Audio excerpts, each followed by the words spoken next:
어, 자, 지난 시간에 우리가 흥미진진한 이야기를 하다 말았죠. 예. 로마 정치사, 공화정 부분 지금 얘기하고 있습니다. 로마에는 두 개의 정치 곡선을 그릴 수 있고 앞에 게 공화정, 뒤에 게 제정이라고 얘기했었죠. 자, 지금까지 우리 황제 한 명도 안 다뤘어요. 황제 없었어요. 전부 뭡니까? 장군들입니다. 그래서 우리가 지난 시간에 얘기했지만 귀족 가문들이 이 나라를 다스렸다가 공화정 말기 특히 이제 100년 이후에 BC 80년 뭐 이쯤 되면 군인들이 정치를 하기 시작했고 그 군인들 중에서도 유력한 이제 그 사람들이 막 등장하는데 그 중에 가장 유명했던 게 60년에 만들어진 세 명의 인물이 했던 정치 공동 정치 삼두정입니다. 트라이움비레이트라고 부르죠. 그래서 세 명이 이게 뭘까 연합 정권을 형성한 건데 케사르, 폼페이, 폼페이우스 그다음에 또 누구? 크라수스라는 인물이었습니다. 크라수스는 되게 부자였고요. 이 사람은 빨리 이제 그 실각을 한 다음에 결국 케사르와 폼페이우스 간의 경쟁이 되는데요. 여러분이 아시다시피 케사르 시저는 유명한 장군이고 특히 그 당시에는 그 원로원의 명령으로 고을 지방 갈리아라고도 부르는데 그게 어디냐 프랑스 남부 쪽이거든요. 그 당시에 프랑스 남부 쪽은 뭐 거의 뭐 그 로마 사람들이 봤을 때는 얘들을 야만족이다 이렇게 불렀어요.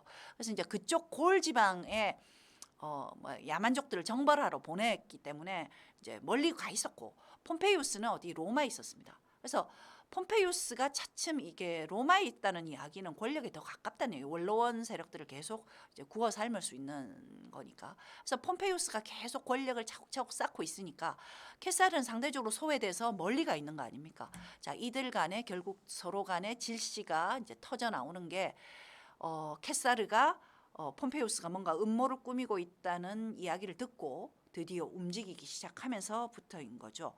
그래서 이제 그 49년 BC 49년에 둘 간에 이제 경쟁이 시작이 됩니다. BC 49년에 케사르가 그 저 고을 지방 저 위에 있던 케사르가 자기 군대를 가지고 국경선을 다시 넘어서 이탈리아로 들어오기 시작하는 사건.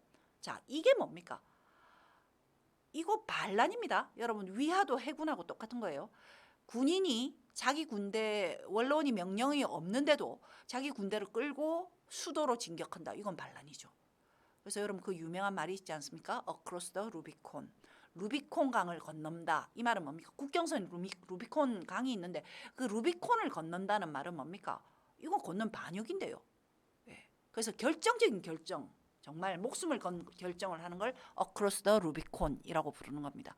그래서 루비콘 강을 건너서 자 넘어옵니다. 넘어와서 이제 케사르가 폼페이를 쳐서 폼페이가 지죠. 그래서 폼페이가 도망을 가서 어디로 가느냐 하면 그 하나 남은 헬레니즘 국가 어디? 이집트로 가죠. 그 케사르 그걸 쫓아갑니다. 쫓아가요. 이게 이제 59년 지금 잠깐만요. 이제 이렇게 되는데 59년이고 49년에 이 일이 벌어질 겁니다. 그래서 BC 49년에 이제 드디어 케사르가 정권을 잡게 되고 폼페이우스는 도망간다 이 말입니다. 도망가서 이제 여러분 이집트를 갔는데 이집트에서 물론 폼페이는 죽죠. 이집트인이 이제 폼페이 목을 따서 이제 시저한테 바치니까요.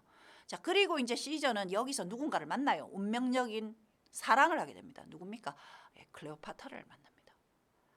자, 그 클레오파트라랑 한 1년인가 살아요. 여기서 살고 아이도 낳고 캐사리온이라는 아들도 낳고 그리고 이제 돌아가는 거죠. 돌아가서 자기는 뭡니까? 종신 집정관에 오릅니다. 사실 종신 독재관 처음에 딕테이터라는 이제 종신 독재관이라고 하는 것 원래 독재관은 6개월짜리인데 이걸 이제 자기가 평생 하겠다 이거죠.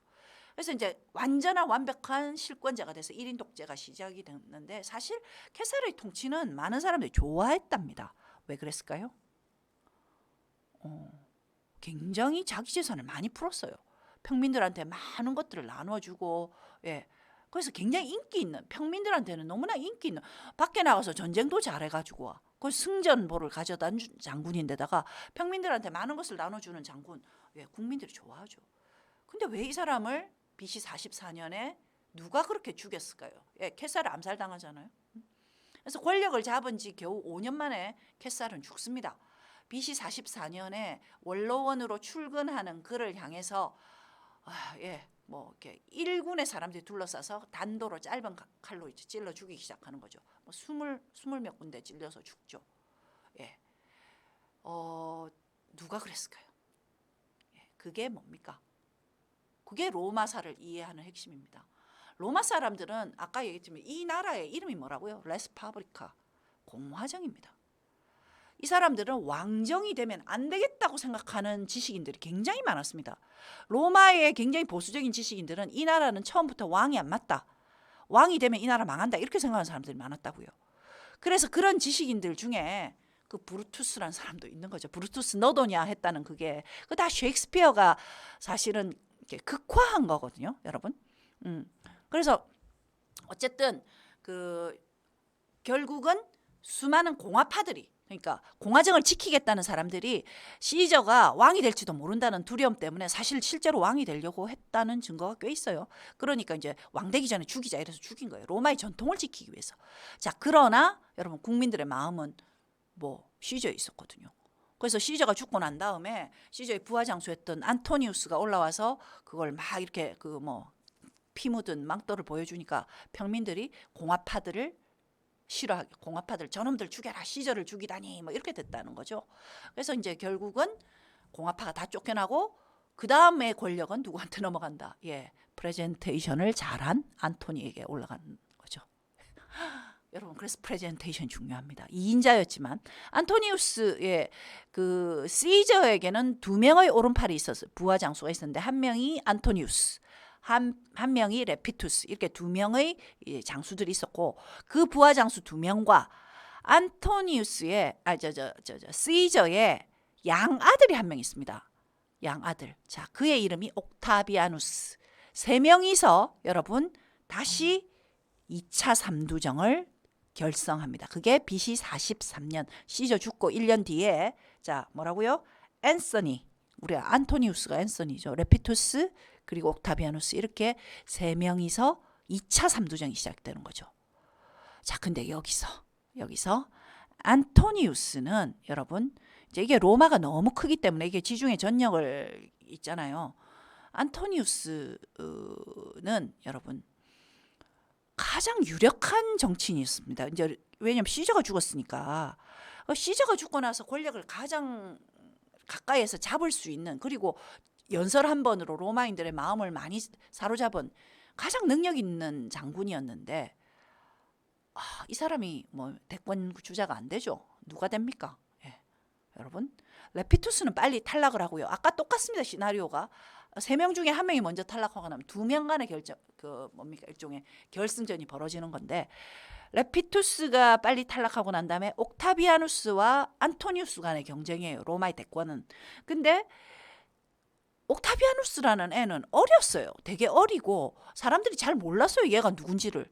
그냥 시저의 양아들이라서 재산이 많고 애가 뭐 시저의 양아들이란다 이 정도죠. 안토니는 그것보다 훨씬 더 인지도가 높은데, 자, 문제는 여기서 안토니우스가 사랑에 빠진 겁니다. 또 누굽니까? 예, 자기의 보스의 여자 클레오파트라와. 그래서 결국은 클레오파트라와 결혼을 하고 안토니는 어디입니까? 이집트에 삽니다. 자, 이집트에 살면서 결정적인 실수는 뭡니까? 자기가 로마인이라는 걸 망각한 겁니다. 뭐 옆에서 영토 전쟁하고 이기면 내 사랑하는 여왕에게 바친다. 이런 거 한 거예요. 로마 사람들은 쟤는 저기 가서 뭐 하는 거지? 자, 이런 속에서 어린 옥타비아누스가 차근차근 원로원들을 설득하고 점점 힘을 키워나가서 결국 이게 경쟁이 되는 거죠. 그래서 결국 BC 31년에 여러분 그 2차 삼두정이 결성된 지가 43년이니까 12년 만에 드디어 둘 간의 전투가 벌어집니다. 그게 악티움이라고 부르는 그리스 앞바다에서 옥타비아누스가 이끄는 로마군과 안토니우스 클레오파트라 연합군이 이끄는 이집트군이 결국 전쟁을 해가지고 누가 이긴다? 옥타비아누스가 이기는 거죠. 그래서 안토니우스는 죽고 클레오파트라가 자살을 하는, 그게 언제냐? BC 31년입니다. 여러분 이 연도를 잘 기억하셔야 됩니다. 자, BC 31년에 로마의 공화정은 끝이 납니다. 왜? 모든 권력이 드디어 실질적으로 한 사람에게 들어갔거든요. 누구죠? 옥타비아누스라는 인물에게. 그래서 이제 로마 공화정은 끝나고 이제부터 뭐다? 실질적인 재정이다. 이렇게 여러분 말씀드릴 수 있을 것 같습니다. 자, 옥타비아누스하고 안토니우스 흉상 한번 보겠습니다. 자, 이렇게 생겼고요. 옥타비아누스를 너무 미화한 것 같지 않습니까? 예. 자, 악티움이란 곳에서 해전을 해서 결국은 여러분 이제 이집트까지도 로마가 먹게 되는 겁니다. 옥타비아누스는 이름이 여러 가지가 있습니다. 예, 뭐 옥타비아누스 이름이 한 가지 더 있죠. 예, 여러 가지가 아니고 그게 뭡니까? 아우구스투스라는 이름을 받습니다. 이거는 BC 27년에 원로원이 정말 존귀한 사람이구나 하고 이제 존귀한 자다라는 이름으로 옥타비아누스의 이름을 아우구스투스라고 부르는데, 왜냐하면 거의 모든 권력을 옥타비아누스는 자기 손에 다 쥐었습니다. 사실 행정 조직이나 군사력이나 뭐 법률적인 권한이나 이런 걸 전부 자기가 재정적인 권한이 다 손에, 황제하고 똑같아요. 근데 이 똑똑한 청년은 자기를 황제라고 부르지 못하게 합니다. Why? 이 교훈을 잘 새기는 사람들이 성공하죠. 예, 뭡니까? 아버지, 자기의 양아버지 왜 죽었습니까? 모든 권력을 손에 집어넣고도 황제가 되고 싶다. 이거 하면 안 되는 거죠. 황제라도 황제라고 부르면 안 되는 거죠. 절대 나를 황제라고 부르지 마라. 그래서 결국 뭡니까? 자기를 제1시민으로 불러라. 예, 프린캡스라고 부르고. 그래서 결국 뭐예요? 이게 아우구스투스라는 칭호는 원로원이 황제인데 황제라 부르지 못하니까 미안해라 하면서 준 칭호가 아우구스투스예요. 그래서 어떤 사람은 이게 황제라는 칭호를 안 썼잖아, 이거 제정 아니야, 이렇게 부르는 사람도 있지만 역사가들은 이걸 다 제정으로 봅니다. 실질적인 제정. 그래서 이제 황제정이 시작이 되는 거고요. 그 일대 황제가 옥타비아누스 아우구스투스였다. 아우구스투스는 BC 31년에 악티움 해전에서 이기고 BC 27년에 아우구스투스란 칭호를 받고 나서 14년, AD 14년까지 다스립니다. 그러니까 한 40년 이상을 통치를 한 거죠. 그 40년 이상 이 사람이 다스린 지중해 세계를 여러분 보고 계십니다. 이 빨간 게 전부 다 로마의 영토입니다. 로마는 이제 명실상부하게 지중해를 자기의 뭐 앞바다로 만든 거죠. 앞지역으로. 자, 여기까지가 여러분 로마의 역사였습니다. 자, 다음 시간에 이제 로마 제정으로 넘어가는 로마 제정의 역사를 간단하게 정리를 하고 로마 문화 정리하고 마치도록 하겠습니다. 자, 오늘 수고하셨습니다.